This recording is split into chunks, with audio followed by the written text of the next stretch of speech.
So over like the holiday break, I got really sick. I've already mentioned this, you got it. I got sick and I had like a lot of free time. So I was watching movies and I was reading books. And I, for some reason, went down this rabbit hole about Bernie Madoff. Do you know Bernie Madoff Ponzi scheme? If you don't, Bernie Madoff was a Wall Street criminal who stole something like $65 billion. Completely insane. I was like, how'd he do that? I wanna know. So it turns out his sons actually turned him in. He had 2 sons, and then the daughter-in-laws, they wrote like a tell-all book, you know, their side of the story. And girl, let me tell you, I was like, I had to read it because I was like, what do they have to say? So while I was reading all about like the FBI investigating Bernie, I got to thinking about other high-profile FBI cases, like, you know, Jonestown, Black Dahlia, the McMillions case with the Scratchers. Yeah.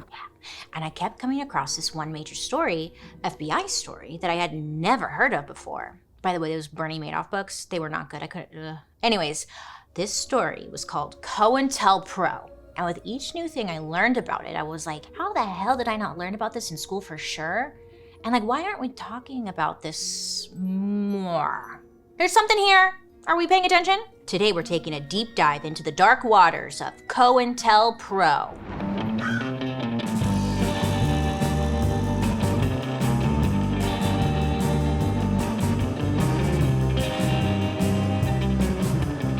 Hi friends, I hope you're having a wonderful day today. My name is Bailey Sarian and I'd like to welcome you to my podcast. Hi, it's Dark History. Here, we believe history does not have to be boring.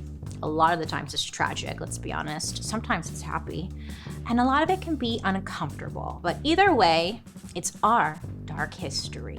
So all you have to do is sit back, relax, and let's talk about that hot, juicy history goss. Joan over here is definitely not the FBI, and then we have Paul dressed as an FBI. It's very conflicting. Are you FBI? No? But you are? So, our story starts in America in the 1950s, you know, around the time of the white picket fences and Leave It to Beaver. That's my favorite porno. But for millions of other Americans, things weren't so neat and pretty. During the 50s, social justice groups were popping up left and right, and they were demanding major change in society. And most importantly, they were demanding equality. So simple, right? These groups were showing up all across the country in different cities, and this was catching the attention of America's hall monitors, the Federal Bureau of Investigation, aka the FBI. They no likey. For years, the FBI had been secretly keeping tabs on these groups. They're probably thinking like, hey, this whole social justice thing will go away soon, right? But the opposite was happening. Civil rights movements were taking hold in America, and it wasn't just within communities of color, it was all over the country. People in power started to see the rise of these groups as a threat to their freedom, so there was just a sense of panic in the air. The FBI decided to start a new program called the Counterintelligence Program, aka COINTELPRO. So COINTELPRO was a top secret undercover operation that was monitoring all of the grassroots movements happening in America. And if they were even a tiny bit suspicious, the FBI would send in agents to break up those groups, because ultimately they believed a tiny movement could end up becoming powerful enough to take down the government. But even if it seemed like a harmless organization, these COINTELPRO agents would cause chaos and disruption and cause the individual groups to break up. Drama. And this was all proven in an FBI document, which stated that the purpose of COINTELPRO was to, quote, expose, disrupt, misdirect, discredit, or otherwise neutralize the activities of the Black nationalists, end quote. So I feel like that's pretty straightforward as to what their plan was, you know? Some of COINTEL's biggest targets were organizations like the Communist Party, any groups led by Black Americans, and also the American Indian Movement. The American Indian Movement was a grassroots movement headed up by Indigenous Americans trying to fight back against things like discrimination, poverty, and police brutality. And when they started to get a little too much attention in the media, COINTELPRO would then step in and take action. Agents would be sent undercover to these groups to stir shit up. They would start rumors about other members to get everyone to turn on each other. And it was just high school drama. Like, I heard that Jake wants to be in charge of everyone and thinks Michael is a dumbass and a bad leader. And his breath stinks. Just plant that seed and walk away, you know? And people within the group would fight and be like, oh my God, I heard that same shit. That's so weird. And he does have bad breath, you know?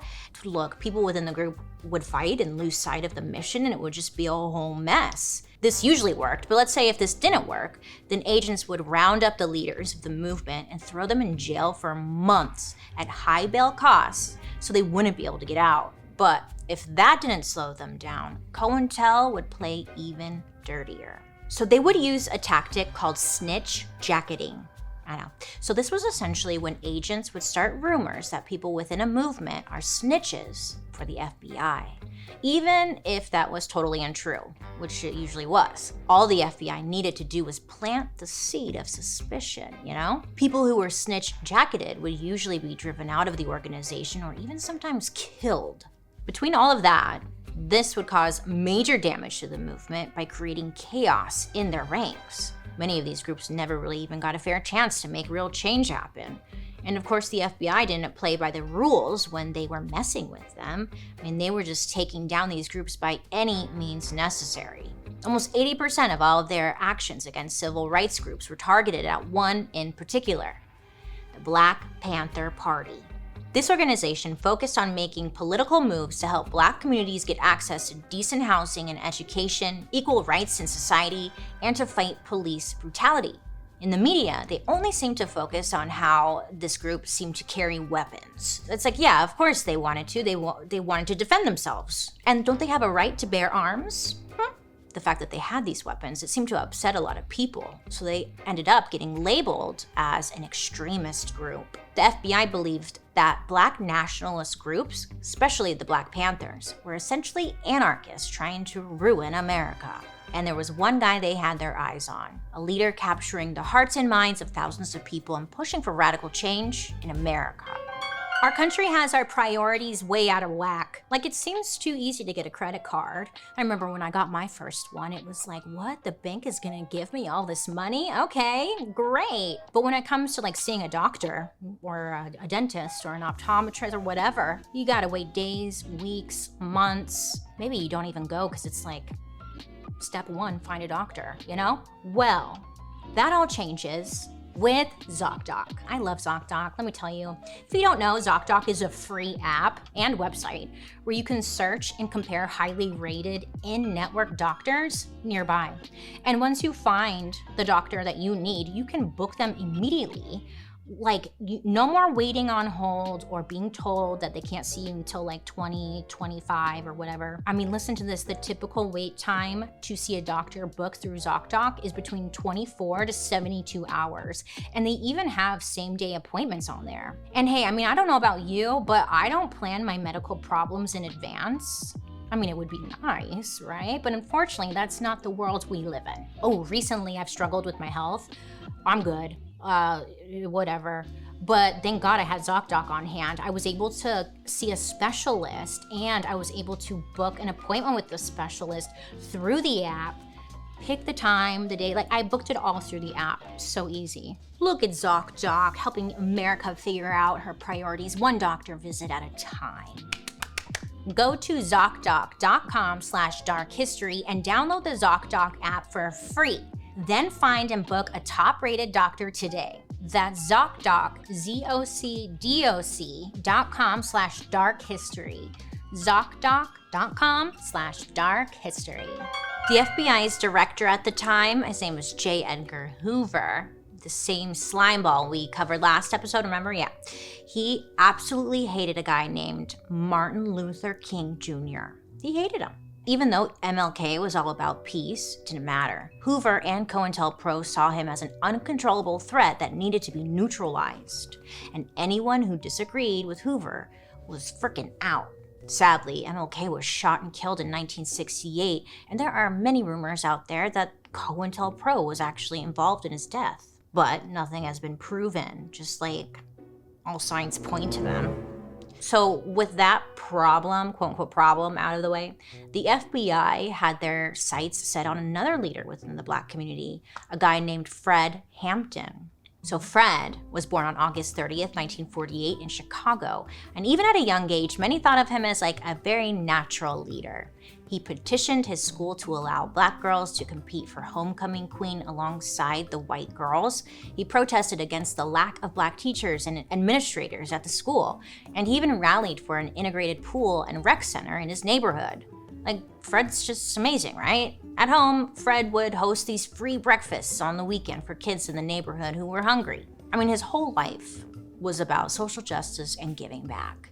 And after he graduated high school, Fred even marched alongside MLK at a peaceful protest. He went on to help negotiate a non-aggression truce between Chicago gangs in the area. It was kind of like, what can't Fred do, you know? Then Fred joined the Black Panthers, and there he naturally rose up the ranks really quick. And he earned an important leadership position within the organization. Around 1969, Fred and his girlfriend Deborah got engaged, and pretty soon after that, Deborah was pregnant. So he's got a leadership position, he has a family on the way, like his future is feeling bright. So naturally, this is when the FBI is like, a Black man thriving?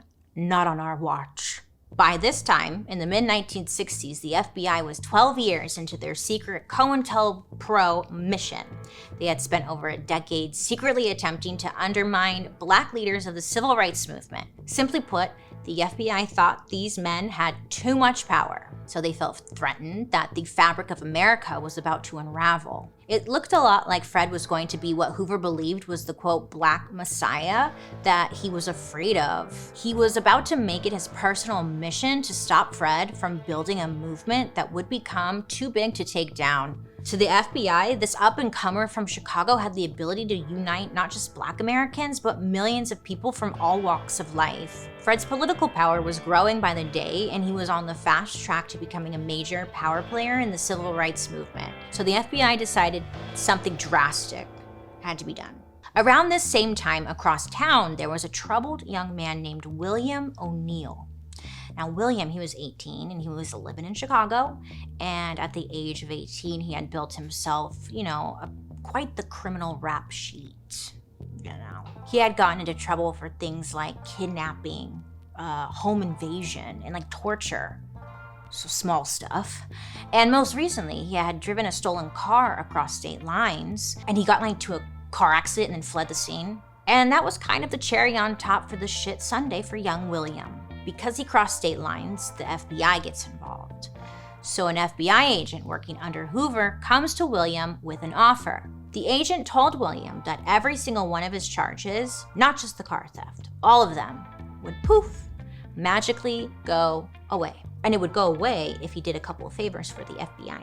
Just like a few small little things, some errands. So they tell William, here's what you gotta do. You gotta go to Chicago. You gotta join the Black Panther Party, okay? Become friends with everybody. Get close with a man named Fred Hampton. Then you're gonna report it all back to us, and everything will be a-okay for you, William. So naturally, William has two choices in his mind. He's like, okay, behind door number 1, don't take the deal and spend probably forever in prison. Or 2, become a spy for the FBI and get a fresh start in life. William chose door number 2. I'll tell you what, between all the TV, movie, and streaming options out there, I feel like there are just too many options. And no good choices at the exact same time. Everything is starting to feel like the same moody drama over and over again. And how many times can we watch the world's best detective solve a freaking case?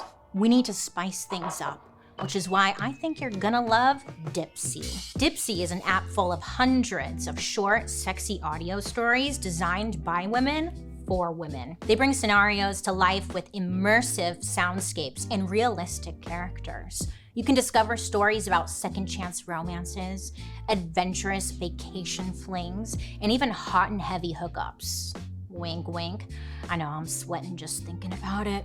And you'll never be at a loss for content. They release new stuff every week. I'll tell you what, with all the research I dig into and the type of storytelling I do, it's kind of hard to surprise me. So when I heard about Dipsea, I was like, okay, well, let me give it a listen. Let me do some digging and see what it's all about. And I gotta tell you, the stories on here are incredible. I stumbled across this one fantasy series with Greek gods. Hello, sexy mythology, I am here.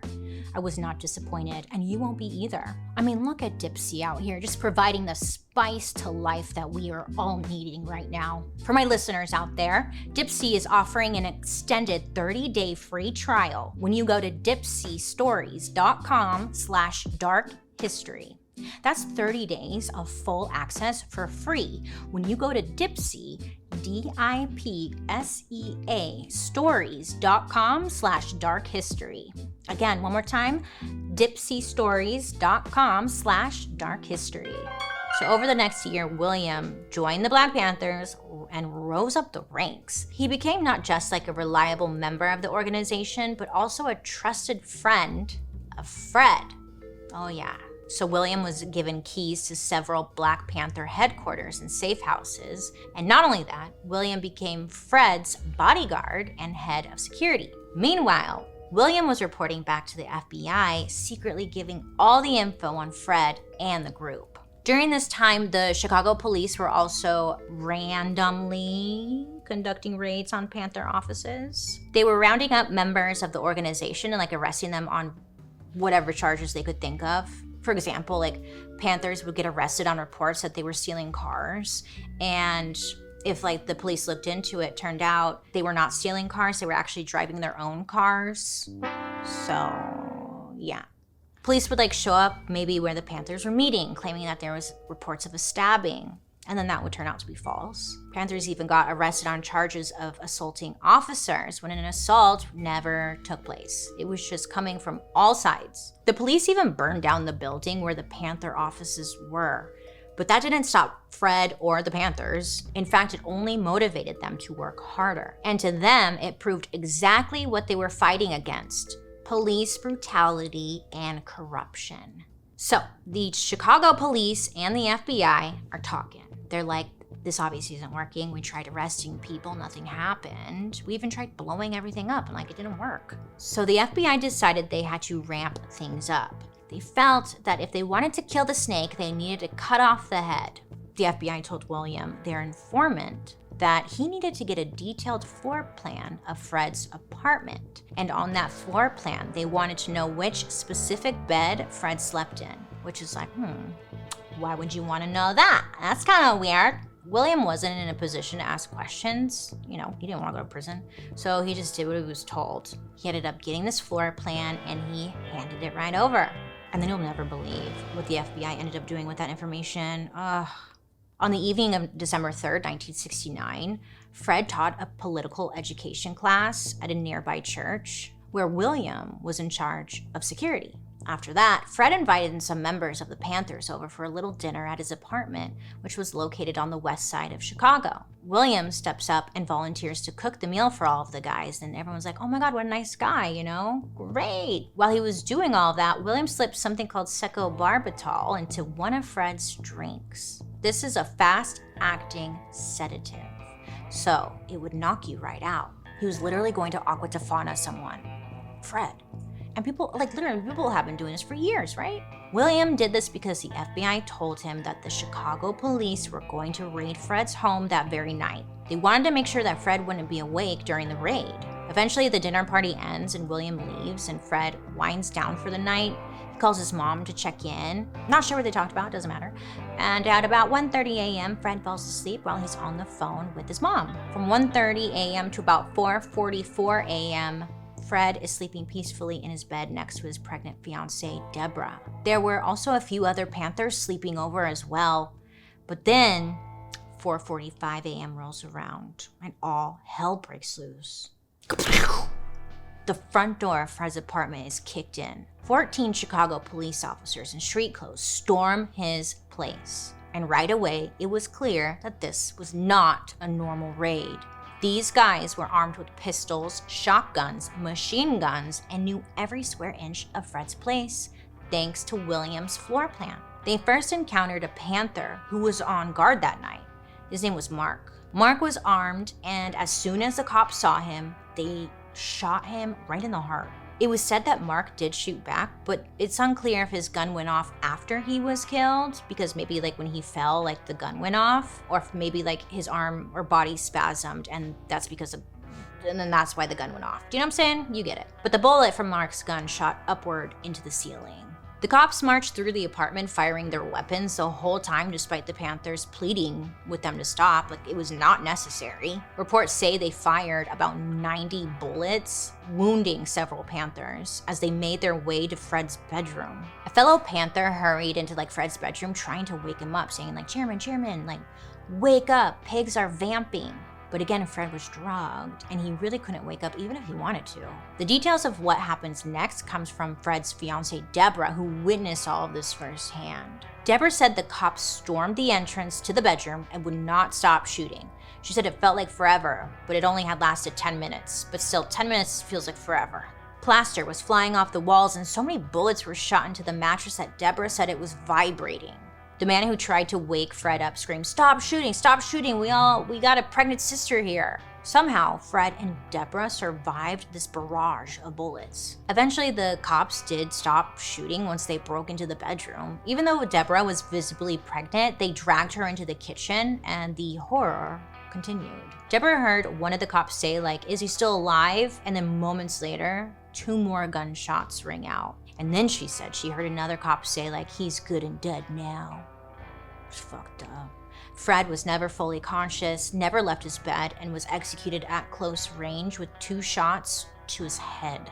So when information started to come to light about what happened that night, I mean, people were shocked. Fred was killed, Mark, Clark, the security guard, was killed, and 4 others were injured. The authorities who raided the home shot over 90 bullets in just a few minutes, and it was reported that the Black Panthers only shot a single bullet. But still, the authorities had the upper hand when it came to the media. The police knew it would be like a he said, she said. No, the police, they're just fucking assholes. And they went to the media and they told everyone, hey, it was a shootout, you know? What were we supposed to do? They were shooting us, so we bang, shot back. Like, we saved you guys. You should be thanking us. The police, Chicago police, decided to get ahead of the news and release their own public statement. They praised their officers for having, quote, the professional discipline in not killing all the Panthers present, unquote. Yeah, they were praising each other for not killing all of them. I guess that's pretty bad on itself. No further comment needed.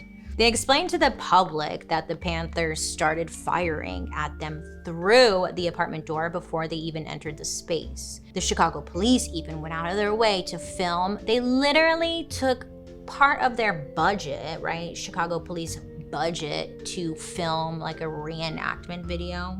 They invested in one of these. It's all cheesy, showing how the raid went down. You know, like they were shooting at us and we were just being police officers. And the public was just like, oh my God, that's crazy. I'm glad the police were okay. They saved the day. At the same time, the Black Panthers are figuring out how to deal with all the bad press. They were seen as the bad guys here, right? Very aggressive, shooting at the police. On top of all that, they had lost their beloved leader and one of their members. A group knew from the surviving witnesses what actually went down, and they were understandably upset that the story being put out in the media was complete bullshit. They decided the only way forward was to let the truth speak for itself. So the Black Panthers opened up the crime scene, aka Fred's apartment, to journalists. They're like, come on in, look at the evidence. And pretty much right when they stepped onto the scene, they knew something was off. Now originally, the cops alleged that there were bullet holes all over the door of the bedroom. But when the journalists took a gander, it was clear to them that the only thing on the door were nails to hold up like a few posters. There were no bullet holes to be found. On top of that, there was a bunch of empty shells and bullets on the ground, but they only matched police weapons. So the journalists published what they saw, but still nothing was done about it. What are they gonna do? Because the Black Panthers had already at this point been like dragged through the mud and painted as like these violent enemies of America. There's like, nobody really cared. So the death of Fred Hampton was just ruled a justifiable homicide. The Black Panthers, for a great reason, were outraged, and the whole country descended deeper into chaos. And like this set into motion a chain of events that would eventually expose Hoover, the FBI, and their super secret COINTELPRO scheme. What is the first thing we all do when that check engine light comes on in the car? Ignore it. I know. Why the hell do we do that? Something could be wrong. It could be dangerous, but we treat it like it's optional. You know, it got me thinking, we kind of do the exact same thing with our skin. When it's showing signs of stress, let's say, we tend to ignore it. Well, not anymore, with Apostrophe. If you don't know, Apostrophe is an online platform that connects you with an expert dermatology team to get customized skincare products and acne treatment for your unique skin. And honestly, it couldn't be easier to use. All you gotta do is fill out an online consultation about your skin goals, like maybe you wanna reduce dark spots, improve skin texture, you're like me and you're like adult acne. And then you put in your medical history. Then you just like take a few selfies and a derm provider will create a custom treatment plan just for you. Take it from me, I've been working in the beauty world forever now, and I know that skin is a pretty good indicator of our like overall health. I mean, if something isn't right internally, guess what, baby? It shows up on your damn face. I know, it's like our first line of defense against the world. And when it needs some love, we can't really neglect it, or we shouldn't neglect it. Right now, I have a special deal for our audience. You can get your first visit for only $5 at apostrophe.com/darkhistory when you use our code DARKHISTORY. Now get this, that's a savings of $15. And this code is only available to our listeners. To get started, just go to apostrophe.com/darkhistory and click Get Started. And then use our code DARKHISTORY at sign up and you'll get your first visit for only $5. A big thank you to Apostrophe for sponsoring today's episode. Now let's get back to today's story. By this point in 1970, both Martin Luther King Jr. and Fred Hampton were dead. Rumors and conspiracy theories of the FBI destroying civil rights groups were on the lips of everyone across the country. But the problem was no one had any hard evidence. Until one day, a physics professor decided to go and figure this shit out. He's like, I'll do it. William was a physics professor at a college, and he was on a mission to prove that the FBI was trying to shut up anyone who questioned the government. So he put together another underground group of 7 other activists, and they called themselves the Citizens Committee to Investigate the FBI. Pretty much right away, they knew the only way they could get the information they needed was to break into the FBI's office, which was in Pennsylvania. One of the activists was a woman named Bonnie. And in 1971, Bonnie disguised herself as a college student and went undercover inside the FBI. She told everyone she was conducting research on work opportunities for women. And people totally bought it. She's like, yeah, it's cool. While she was in there, she took notes on everything. The number of guards, the location of filing cabinets, the entrances, the exits. So I like going through people's desks. Sometimes they always have snacks stuffed in their drawers. So I'm sure she did some of that too. She was trying to create a perfect plan for the committee to easily slip in and out of the building to get the information they needed. After Bonnie's undercover work, the group picked a day to break in when they knew everyone's attention would be somewhere else, even the FBI's attention. And I was thinking, well, how the hell are they gonna how do you distract the FBI? Well, March 8th, 1971, an iconic boxer named Muhammad Ali was facing off against Joe Frazier. And it's like the fight of the century. I'm sure you know about it because it was the fight of the century. Frazier was the world heavyweight champ at the time, and Ali was fighting him to get the title back. So everyone was all pumped up for this. This was a huge event, and anyone who had a TV or whatever was tuning in, okay? If you were alive and breathing, most likely you were tuning in. It was estimated that more than 300 million people were watching this fight. So they knew that the good people at the FBI would most likely be tuning in as well. Which is really smart, huh? I wouldn't have thought that. After the fight began, all 8 members of the Citizens Committee waited until the FBI building was locked up for the night. Once everyone's gone, that's when they go up to the building and they try and open up the door. And they find out that the door recently had been, the lock had been replaced with a new one. And they're like, oh, fuck, that sucks. It's unpickable. So they had to pivot, and push their way through another door by just using sheer force. Luckily, they had some tools. They had a crowbar, so they used that crowbar to wedge open a side entrance door, and one by one, they just slid into the building. So once they got in, their plan couldn't have been more perfect. They found an empty building with 0 guards, unlocked filing cabinets, and a treasure trove of confidential files ready to be snatched up. So the group, they're just grabbing whatever the hell they could, and they quickly just got the hell out of there. Once they were safe back at their home base, they realized they managed to take around 1,000 FBI files. Oh shit, yeah. They sat down and they got to work trying to find evidence that Americans were being spied on. But then they ended up reading the documents, and what they found was way more juicier. They're like, oh shit. The committee knew if they had released the information themselves, most likely they'd get in trouble and nobody would believe them. So they went over probably to a library or something. Maybe, remember Kinko's? Anyways, they went and made a bunch of copy machine copies of these documents. And they made sure to make copies of the documents that had the most damning evidence on them. And then they sent them to different news outlets and different journalists, and even to 2 senators across the country. Personally, this is a dream job. I love secrets. I love confidential document. I would love to do this. Not that I'm going to, FBI. Don't put me on your list. I'm not going to, okay? I'm not able to climb fences or anything like that. Anyways, most news organizations didn't want to publish any of this information right away. I mean, it was really scary shit, and it was the government. But there was one journalist who was like, nah, fuck you guys, I'm gonna do it. A woman named Betty Metzger at the Washington Post. You go, Betty. She was ready to play dirty, and I love it. Betty was sent copies of 14 stolen FBI documents that exposed the truth that there were 2 FBIs, the public one and the secret one. The findings were published on the front page of the Washington Post in the article called "Stolen Documents Describe FBI Surveillance Activities."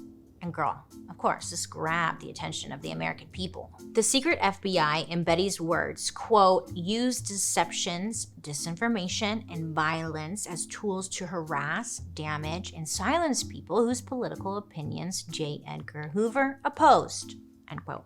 I think that says a lot, right? You don't even need to add commentary to that. But people are reading this and they're like, wait a minute.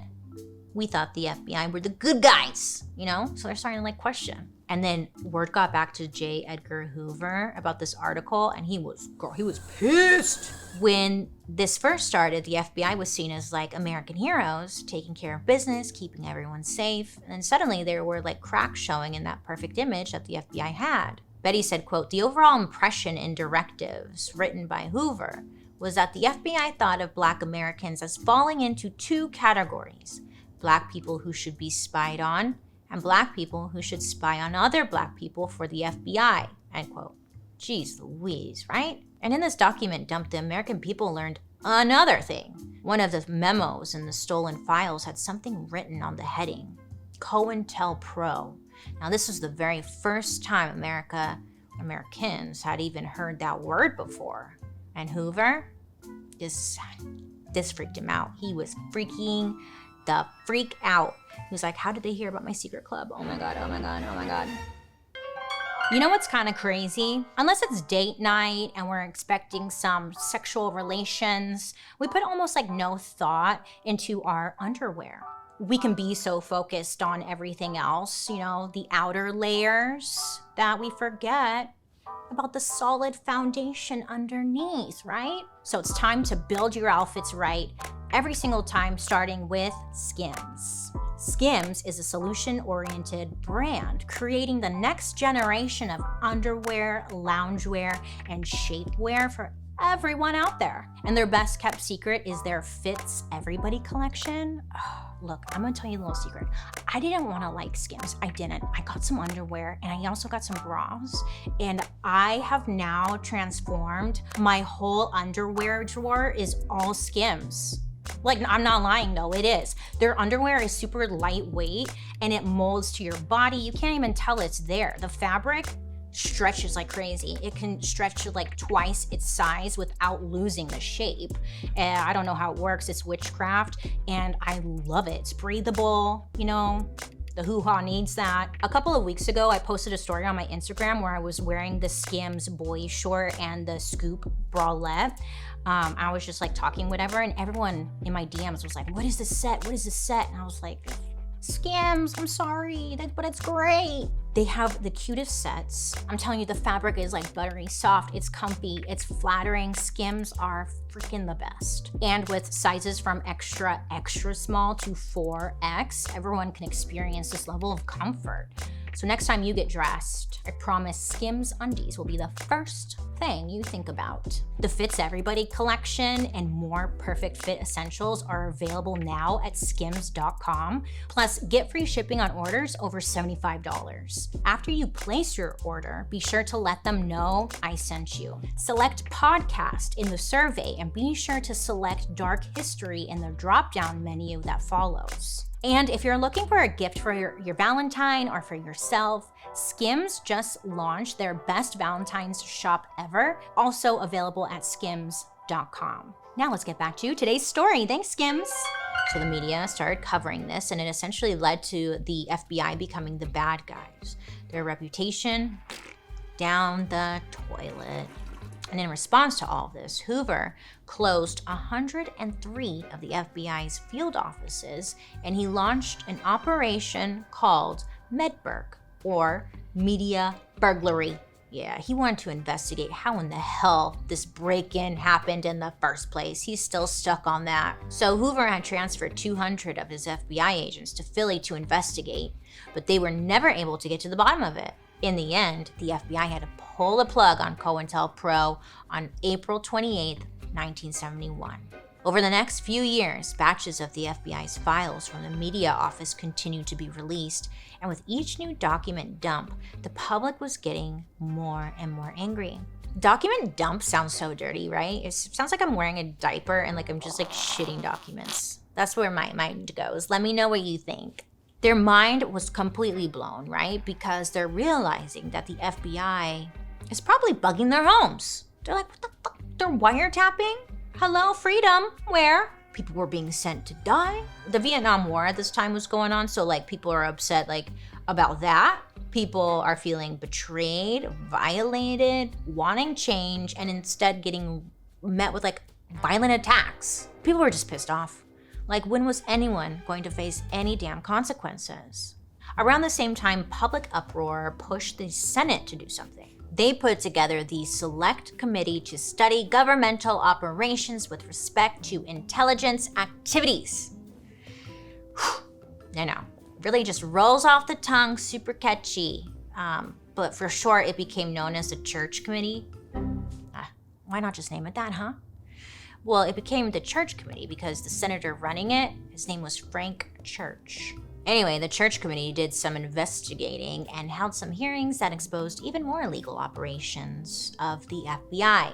And this is important because it brings us back to the story of Fred Hampton. Back when Fred was murdered in his own bed in those early morning hours, the Black Panthers publicly declared that the FBI were responsible for Fred's death.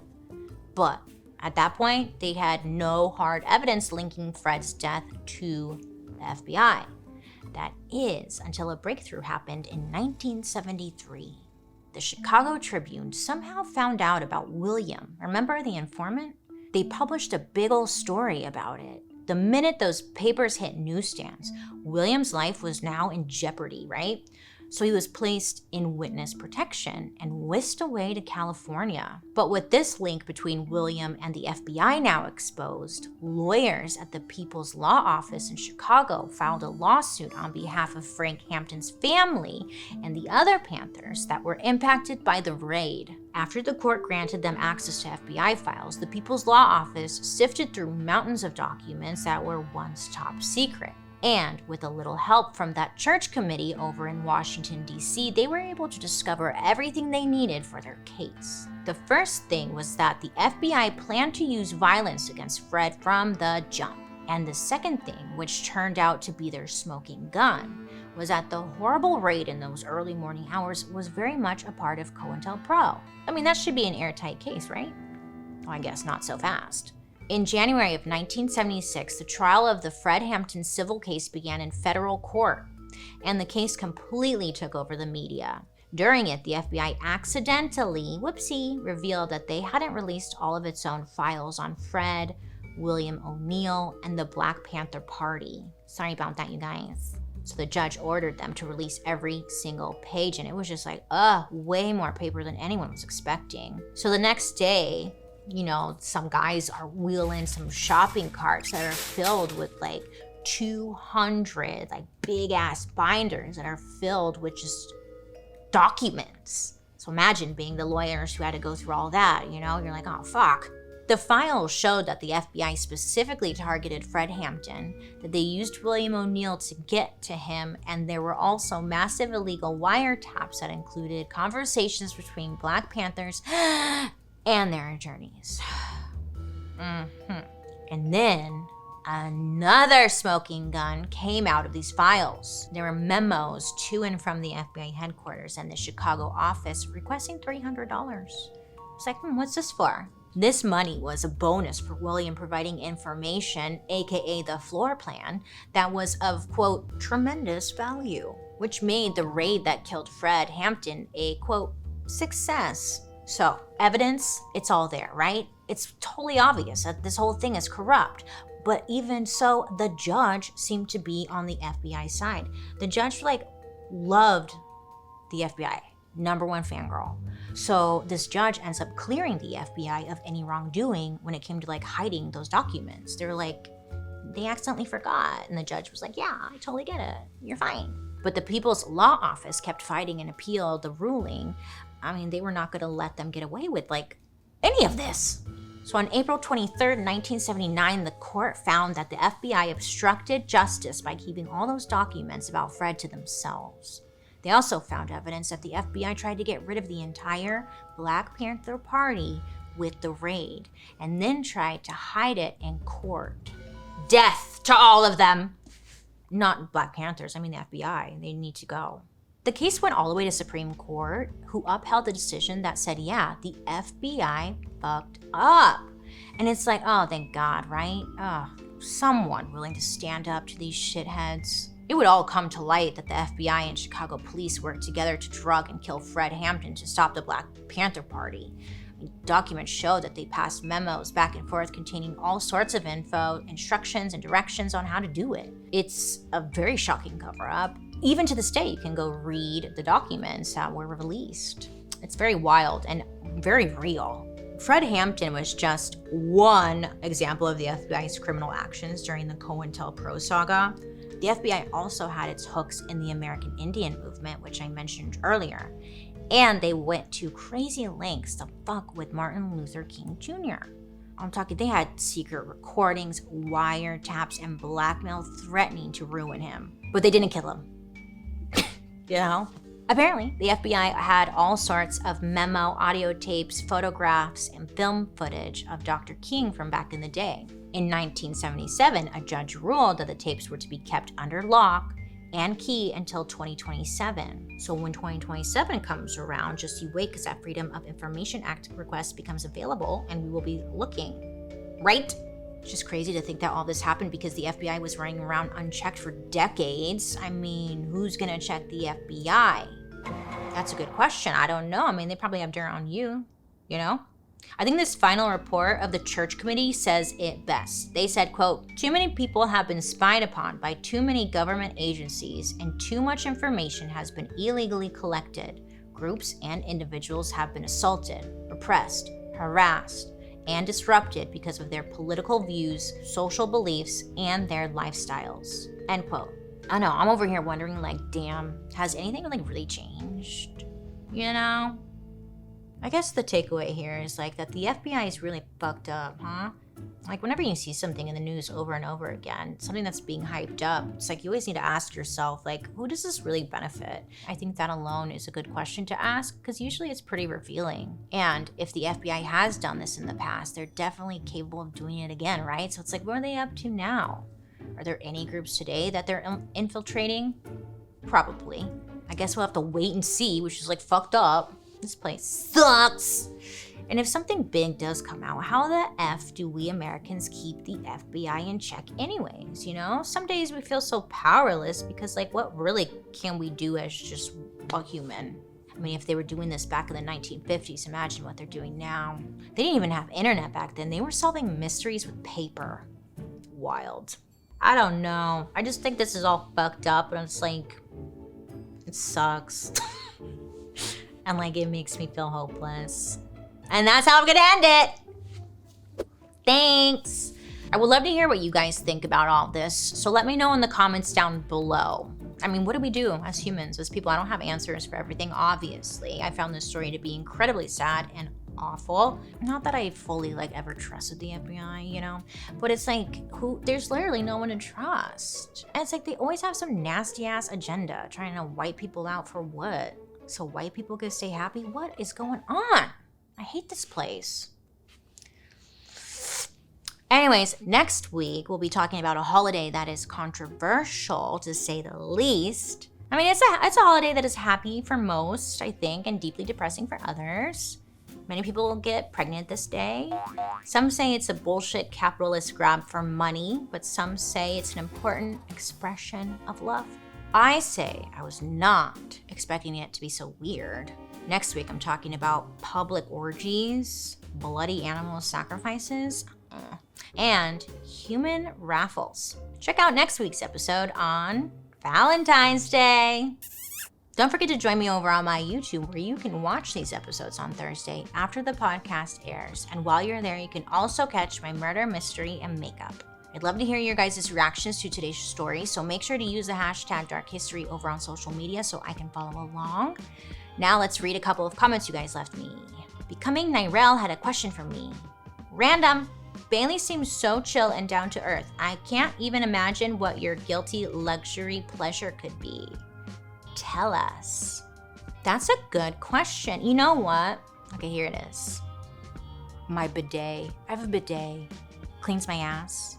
I know, and it's not a luxury to most of you who live in like Europe and stuff, because it's normal to you guys. But in America, it's like kind of weird and like not like it's a little intimidating. But I got one, and let me tell you, that is a luxury I will never live without again. I mean, I'd prefer not to live without it again. It cleans my ass like you wouldn't believe. 10 stars.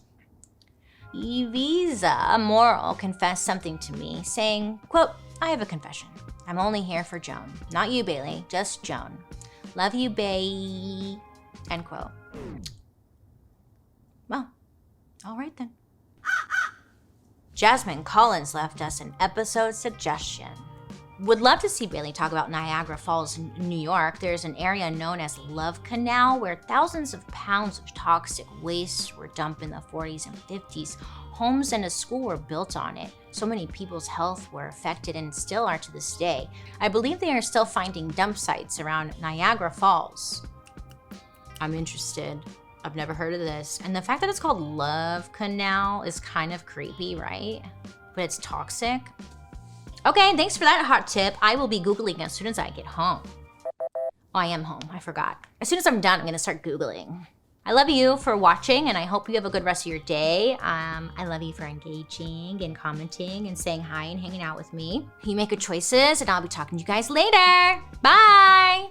Dark History is an Audio Boom original. This podcast is executive produced by Bailey Sarian, Junia McNeely from 3 Arts, Kevin Grush, and Matt Enlow from Maiden Network. Writers, Joey Scavuzzo, Katie Burris, Allison Pilobos, and me, Bailey Sarian. Production lead, Brian Jaggers.